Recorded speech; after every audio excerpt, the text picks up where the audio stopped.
Podemos falar um pouquinho agora sobre projeto para fabricação e montagem, DFM, DFMA? Sim, o DFMA, ou DFM, DFA, e tem uns DFX, tem um monte de ramificações. Vamos considerar tudo como sendo DFMA, que da sigla do inglês, Design for Manufacturing and Assembly. A tradução seria o projeto para fabricação e montagem. Isso é um treinamento que vem ganhando aqui no Brasil muita importância nos últimos anos, tem aumentado bastante assim a demanda por causa do que ele vai trazer de benefício para as empresas. Então, aí, lembrando, quando a gente fala do DFMA, qual é a ideia? São métodos para aplicarmos no desenvolvimento dos produtos. Então, o foco agora maior, né, porque sempre tínhamos multifuncionais, 8D também é a mesma coisa, mas aqui o foco vai ser a engenharia de desenvolvimento de produto. Então, o pessoal que desenvolve o produto vai juntar ou montar lá a equipe multifuncional, time multifuncional, vai envolver aí as áreas de produção, qualidade, processo, enfim, todas as outras áreas aí que trabalham em conjunto, em sinergia dentro das empresas, e vai começar a fazer a discussão. Por que a engenharia de desenvolvimento de produto é que puxa esse trabalho? Porque quem manda dentro das organizações nos projetos, no sentido de ter responsabilidade, de saber como testar, validar, etc., é o pessoal da engenharia de desenvolvimento de produto, certo? E muitas vezes as empresas querem reduzir custo e não sabem por onde começar. Você não acha que esse treinamento, esse desenvolvimento, essa prática de fazer esse trabalho na engenharia, começando na engenharia, para que tenhamos menos custos, né, na produção, seria um bom começo, um bom início? Não tenho a menor dúvida. Aliás, basicamente, todos os cursos que nós vamos falar aqui, todos esses conteúdos que a gente vai comentar, eles têm a ver com redução de custo, né? O próprio 8D. Se eu estou lá resolvendo um problema, eu tenho reduções de custo a serem atingidas, né? Eu ter menos problemas, etc. O DFMA, especificamente, o que ele vai ajudar as empresas? Qual que é a ideia? Só para quem não conhece, ter uma visão geral. A ideia da ferramenta é, quando a gente vai começar a desenvolver um produto, isso o ponto ideal de utilização. Na prática, a gente utiliza para produtos já desenvolvidos também. Mas, quando a gente vai, o ideal, né, quando a gente vai começar a desenvolver produtos, então a engenharia de desenvolvimento de produto, juntamos o time multifuncional, como eu comentei agora há pouco, no sentido de ajudar ou fazer uma discussão para a gente poder ter uma visão melhor, ou no caso, a engenharia de desenvolvimento de produto, ter uma visão melhor de, com base naquele projeto que está nascendo, como vai ser desenvolvido o processo, como vai ser desenvolvida toda a parte de montagem, como vai ser toda a parte lá de entrega, assistência técnica ou pós-venda. Então, qual que é a ideia? E já dá para imaginar que vantagens que nós temos, né? Qual que é a ideia? Eu estou começando a desenvolver alguma coisa e já estou pensando na sequência toda, até lá o final. Meu cliente usando aqui e toda a parte de manutenção correspondente.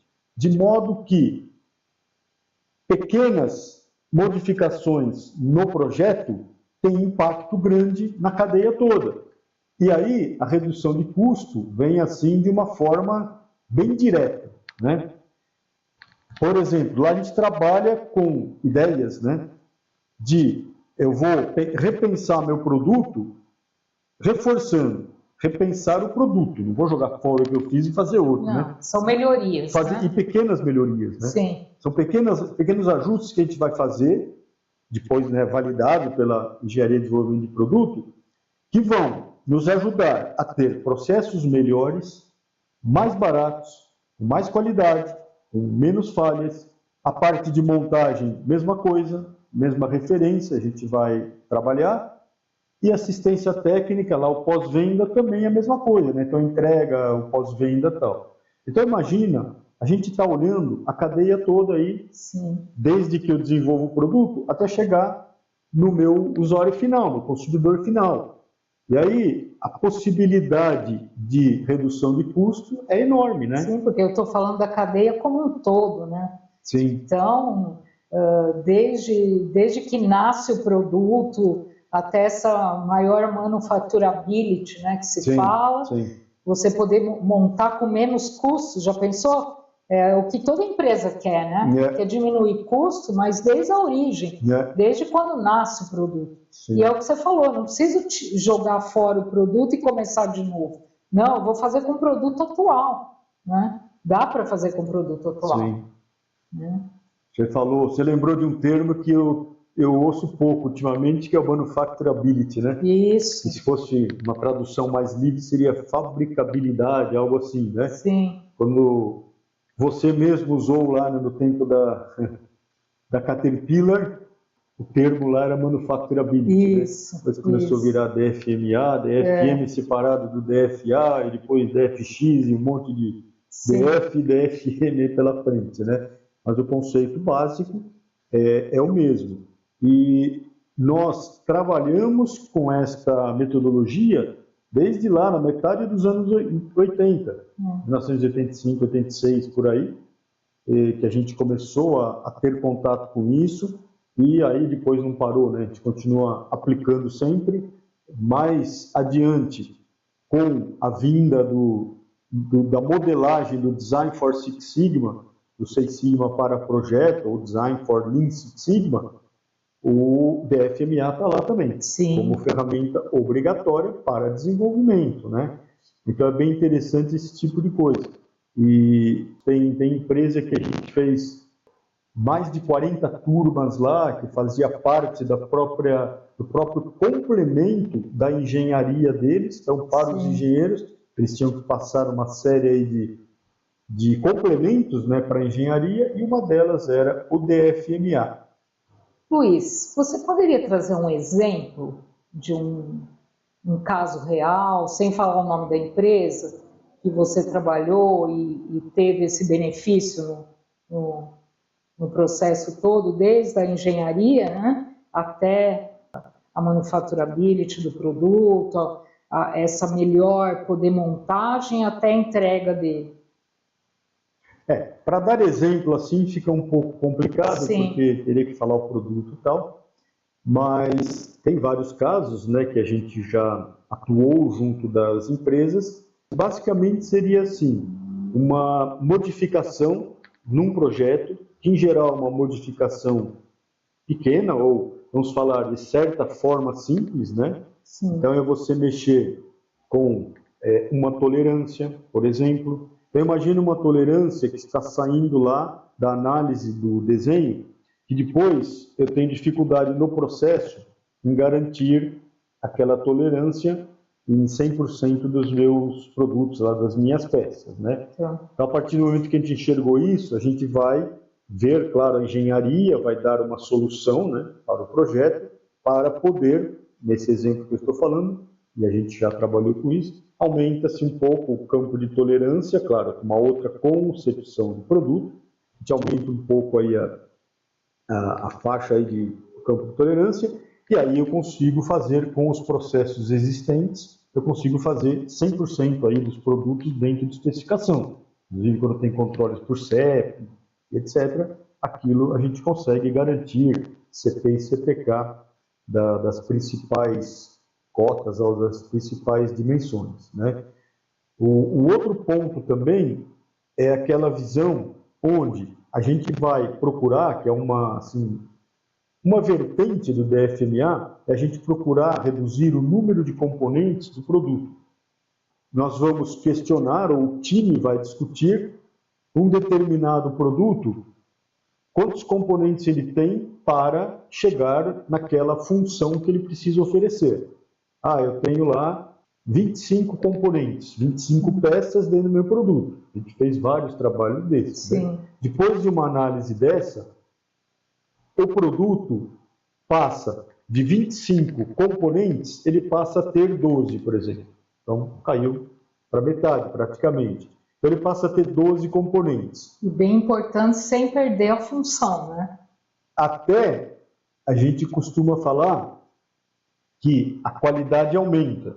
Então, claro, mantendo as funções, mas a qualidade aumenta. Por quê? Imagina com 25 componentes interligados, quais seriam as possibilidades de falha que eu tenho?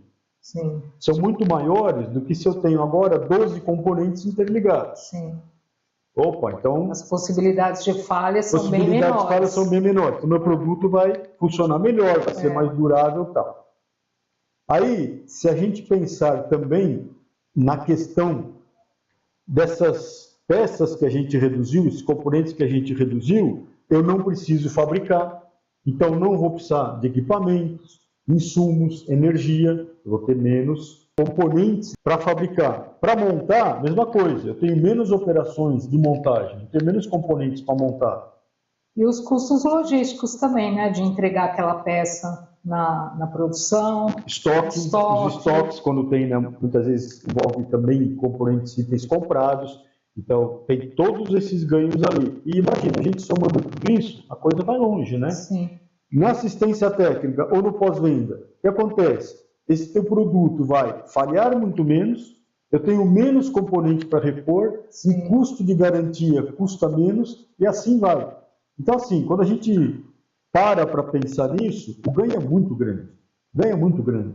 Então, E é por isso que a procura pela ferramenta tem aumentado bastante, mas tem empresa que ainda, para variar, ainda não percebeu a importância disso tudo. É por isso que eu estou reforçando, né? Que muitas vezes a empresa não sabe por onde começar a reduzir custo.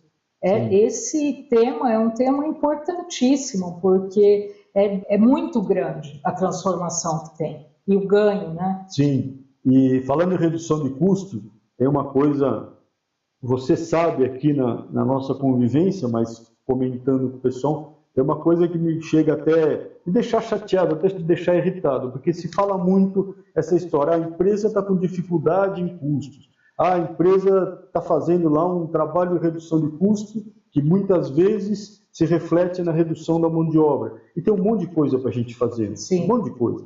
Aplicar essas ferramentas, só esse exemplo do FMA, mas vale para outras ferramentas também. Onde nós tínhamos 25 componentes, passamos para 12, olha quanto nós reduzimos em custo. E assim, a redução de custos que a gente contabiliza isso é muito grande. É muito enorme. A gente consegue fazer reduções de custo aí de 50%, 60% de redução de custo. Ou seja, o produto agora passa a custar 40%. Claro, depende do produto, né? Mas dá para a gente trabalhar com essas técnicas para chegar lá. Sim, e o mais importante, se eu tenho uma redução de custos baseado nisso, em redução de componentes, em redução desde a engenharia da fabricação, até a linha de montagem, até a minha assistência técnica, eu estou reduzindo, e as reduções depois de mão de obra é uma consequência dessa melhoria, e não ao contrário, não é? Com certeza. E aquele ponto, né, que o próprio sistema Toyota lá nos mostra, né, redução de pessoas é consequência. Né? Isso. Se eu não tenho mercado, se eu estou com alguma situação muito desfavorável, talvez eu não tenha como fazer. Mas tem um monte de coisa que a gente deveria pensar, né, antes de chegar nessa questão da mão de obra, que, em geral, nossos maiores custos para a indústria, pelo menos, não está na mão de obra, né, os maiores custos. Claro que também tem lá a sua representatividade. Né? Então, eu queria aqui reforçar essa dica de usar DFMA, né, para reduzir custos de uma forma significativa, que as empresas conheçam essa ferramenta e que vejam o benefício que ela pode trazer, não é mesmo? Sim, vamos atrás, dê uma pesquisada que a coisa é muito forte mesmo, né?